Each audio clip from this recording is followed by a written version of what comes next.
नमस्कार मित्रों। हस्तरेखा विज्ञान सामान्य परिचय का हमारा जो 15वां अध्याय है, इसमें हम भाग्य रेखा के बारे में और आगे हम विस्तृत रूप से जानकारी प्राप्त करेंगे। भाग्य रेखा के बारे में हमने पहले भी जाना कि हथेली के अंदर कोई सी भी रेखा कहीं से भी प्रारंभ हो, उसे भाग्य रेखा तभी माना जाएगा जबकि वो शनि पर्वत पर जाकर के समाप्त हो। अब भाग्य रेखा से संबंधित कुछ महत्वपूर्ण जो योग हैं, इनके बारे में मैं आपको जानकारी देना चाह रहा हूँ। वस्तुतः हम देखते हैं कि भाग्य रेखा चलते चलते जिस पर्वत की ओर मुड़ जाए, जैसे भाग्य रेखा मणिबद्ध से प्रारंभ हुई है, मणिबद्ध से प्रारंभ होकर के ये गुरु पर्वत की ओर चली जाए, तो भाग्य रेखा जिस पर्वत की ओर उसका घुमाव होगा, उस पर्वत से संबंधित उन गुणों को वो धारण करती है। अब वे गुण हैं या दुर्गुण हैं, ये उस पर्वत की स्थिति पर निर्भर करता है। कि मान लीजिए कि भाग्य रेखा पूर्ण बनी हुई हो और गुरु पर्वत जो है वो अवनत अवस्था में हो, अर्थात हथेली में दबा हुआ हो, तो भाग्य रेखा का जो फल है वो गुरु पर्वत की स्थिति के अनुसार परिवर्तित होगा। दूसरी बात, यदि भाग्य रेखा मणिबद्ध से ही प्रारंभ हो, मस्तिष्क रेखा को पार करके हृदय रेखा तक पहुंचे और इसके बाद वो जंजीरदार बन जाए या लहरदार बन जाए, तो ऐसे व्यक्ति का जो बुढ़ापा होता है बड़े ही कष्ट में बीतता है। और आगे हम जाने तो जो हमारी भाग्य रेखा है,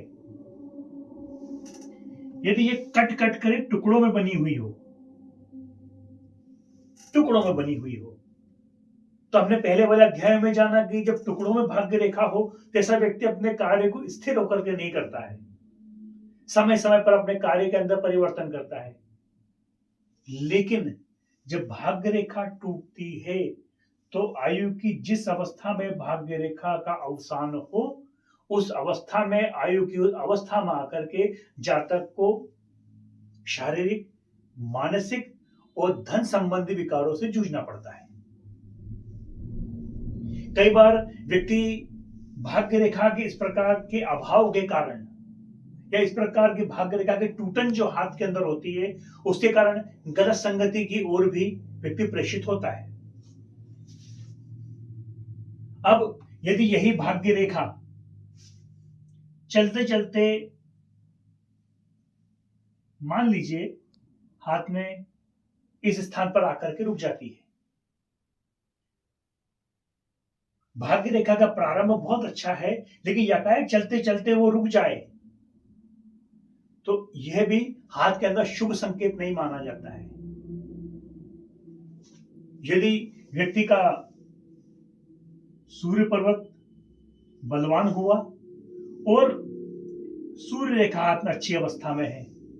तो प्राय ऐसा माना जाता है कि व्यक्ति की उम्र का जो 27वां वर्ष जो होगा वो बहुत संघर्षमय होगा और उसके बाद अप्रत्याशित रूप से व्यक्ति प्रगति या उन्नति करता है। अब यदि भाग्य रेखा लहरदार बनी हुई हो, मैं चित्र में आपको और अधिक स्पष्ट कर दूं। लहरदार से मेरा तात्पर्य कि इस प्रकार से बनी हुई हो, अर्थात कहीं पर थोड़ी मोटी हो, कहीं पे थोड़ी पतली हो, कहीं बिल्कुल सूक्ष्म हो जाए, कहीं फिर मोटाई धारण कर ले, तो जो रेखा का प्रकार इस प्रकार का हो या भाग्य रेखा में कहूं इस प्रकार की हो, तो ऐसे व्यक्ति अस्थिर विचार वाला होगा। ऐसा व्यक्ति अपने जीवन काल में कई बार दुर्घटनाओं का शिकार प्रायः होता ही होता है। अब ऐसी स्थिति में यदि उच्च मंगल पर कोई क्रॉस जैसी आकृति बन जाए, या फिर मैं कहूं कि चंद्रमा के ऊपर बिंदु जैसी आकृति बन जाए, तो ऐसा व्यक्ति अपने जीवन काल में आत्महत्या जैसे गंभीरतम प्रयास की ओर अग्रसर होता है। चाहे उसके सारे पर्वत अच्छी अवस्था में हो, पर यदि भाग्य रेखा लहरदार हो या बीच में टूटी हुई हो, उच्च मंगल पर क्रॉस हो या चंद्र पर उत्तर बिंदु का निशान हो, तो ऐसी अवस्था में व्यक्ति आत्महत्या जैसे, दुष्कर्म जैसे गलत कर्मों की ओर प्रवृत्ति होता है। भाग्य रेखा के एक अगले वर्णन के बारे में हम विचार करते हैं कि भाग्य रेखा बिल्कुल शुद्ध अवस्था में हो, यहां तक। अब ये आगे बढ़कर के ये बीच वाली उंगली के पोर तक आगे बढ़ जाए तो इसे भी शुभ योग नहीं माना जाता है।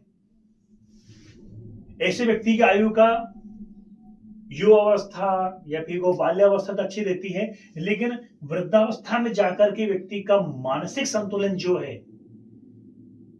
या मानसिक स्वास्थ्य जो है वो खराब निश्चित रूप से होता है। आने वाले समय में आगे आने वाले जो अध्याय हैं इनमें भाग्य रेखा से संबंधित अन्य जो महत्वपूर्ण योग जो हैं, अन्य बहुत जो महत्वपूर्ण जानकारियां हैं, उनको मैं आपके सामने लेकर के प्रस्तुत होऊंगा। जब तक के लिए भैया जय श्री राम।